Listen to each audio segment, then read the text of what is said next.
5 debut albums of heavy metal or rock bands, of bands you've probably forgotten about or never even heard of. One of the records was the only one they made under that name with that lineup. Another one's just a 5-song EP on a local label. One was condemned for sounding too much like a classic 70s band, and it pretty much pushed him out of existence. One was formed by 2 members of 2 other classic rock bands. And then one of those founders left when he got a better deal before even recording their first record. But his name still remained as part of the band name. And one looked like your typical hair metal band, but their debut album proved otherwise. It rocks.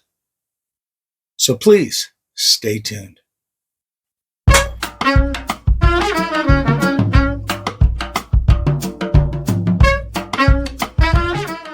Welcome. Thank you for coming back for another one. As I said in the opening, these are 5 debut records of bands that are kind of obscure. I'm sure you've heard of them, or at least most of them. Probably been a while since you've gone back and listened to their stuff, but I'm going to recommend you do go back and listen to some of it. And if you haven't heard of them, I recommend, if you like that kind of music, to check it out. And I want to start with number 5, and it's Kingdom Come. And I actually have it on cassette.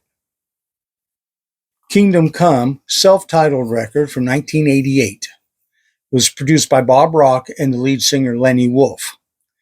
They were absolutely condemned for sounding too much like Led Zeppelin. And there are times when they really do. You can hear the influence. But it's a good record. It really is. There's a lot of good musicianship in it. And Lenny Wolf's vocals are outstanding. And he just belts it out. But they have a lot of influence from Led Zeppelin, and it really hurt him. But I recommend you go back and revisit this record. I think it's worth your time. One of the highlights would be, of course, the big hit Get It On, which was all over the radio when it came out. People thought Led Zeppelin had gotten back together in 1988. But the song The Shuffle is a prime example of that Led Zeppelin comparison. They do some real Led Zeppelin type of off vocals to the guitar and that kind of playing off of each other, that kind of stuff. But it's a good listen.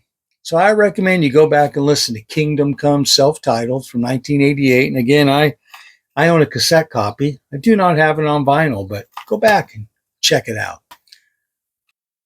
Number 4 on my list would be Steeler. I have a cassette copy of it. I do not have it on vinyl. But this album is really interesting.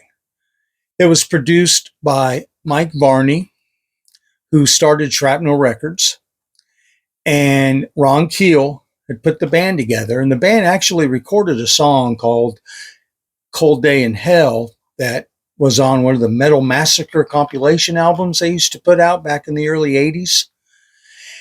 But Mike Varney had met a very young 19-year-old Yngwie Malmsteen and asked him to play on the record, which he did.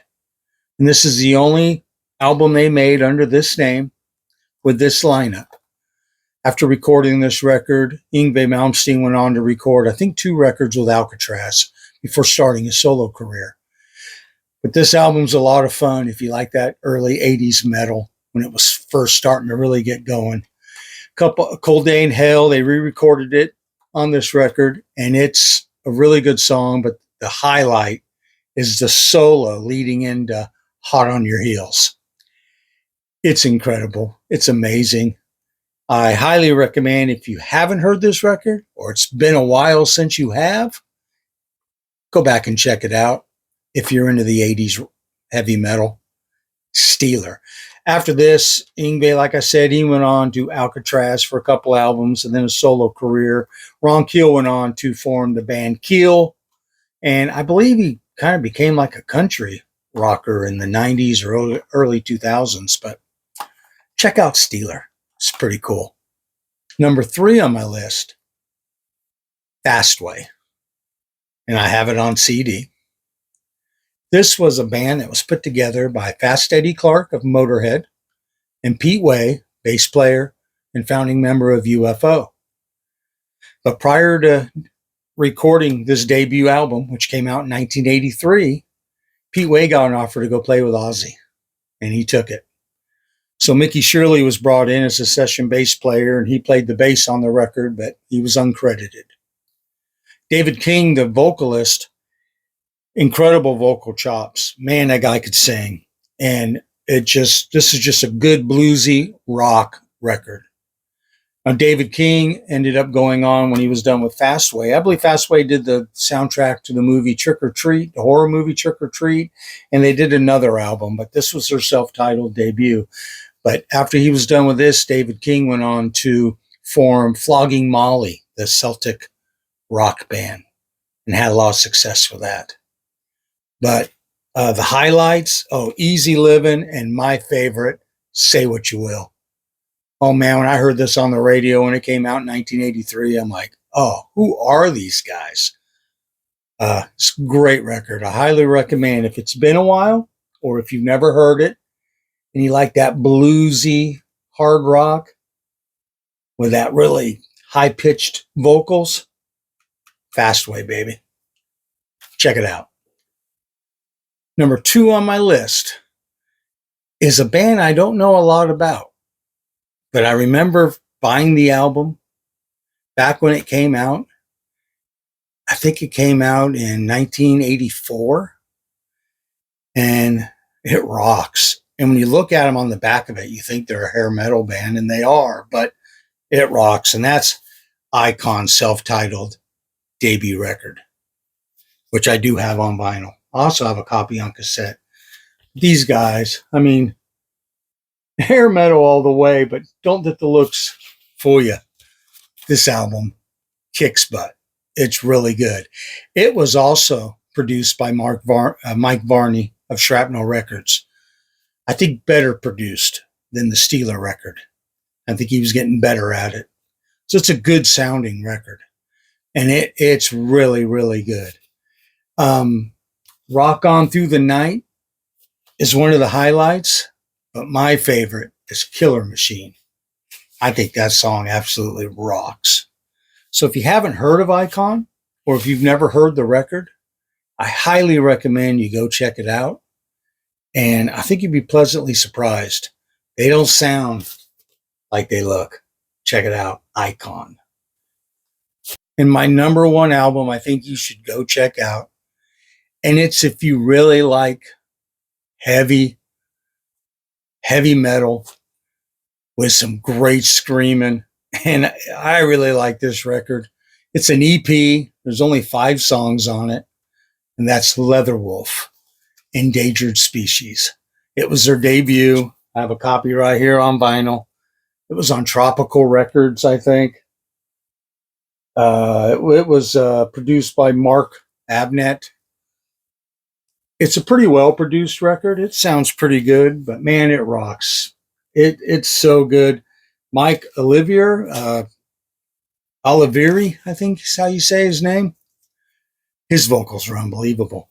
But what this band was famous for was a triple guitar attack. They had 2 lead guitarists, and then the vocalist also played lead guitar. So there's times when there's 3 guitars ripping through these riffs, and it sounds amazing. They're really fun It's a really fun record. I think you'd enjoy it if you remember that old kind of on the fringe of thrash metal of the early 80s. The album came out in 1984.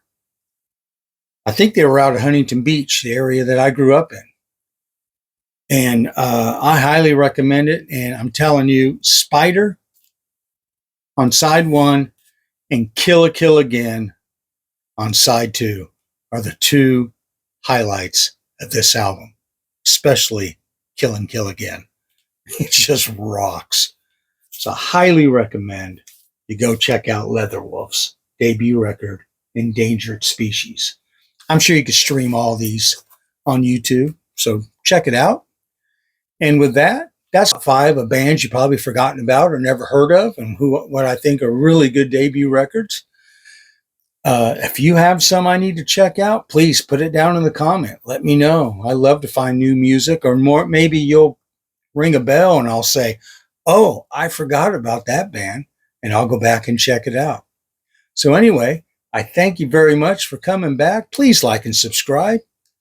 Click that notification bell so you know when I post a new video, and we'll see you on the next one. Thanks for watching.